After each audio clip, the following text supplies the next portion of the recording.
Hey, good Friday morning to you. A little thought to take you into the weekend and the last day of the work week for many. 1 Corinthians chapter 10, verse 12 through 14. Paul writes to the church at Corinth to give them a warning and an admonition. And so here's what it says in 1 Corinthians 10, 12.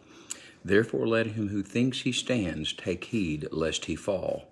No temptation has overtaken you except such as common to man, but God is faithful, who will not allow you to be tempted beyond what you are able, but with the temptation will also make the way of escape, that you may be able to bear it. Therefore, my beloved, flee from idolatry. So they have a particular issue going on in Corinth of idolatry. We have that issue today in our community and in our nation, in our world. This day, as you finish your week, as you get that paycheck, as you get ready for the weekend, flee the idolatry. Take heed lest you fall.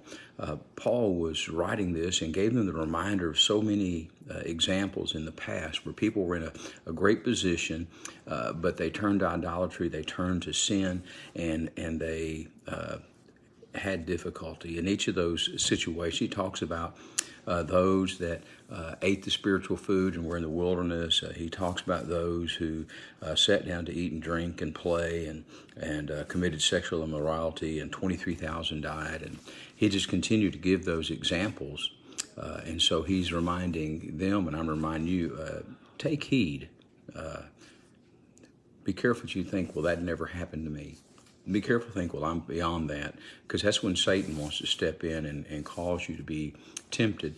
And understand what he says in 13. If you feel tempted, God's provided a way of escape. You can turn from that if you choose to. You need to flee from idolatry. And so I'll just leave you with that short admonition this morning as we go into the weekend. Remember the events of the weekend coming up. Be mindful and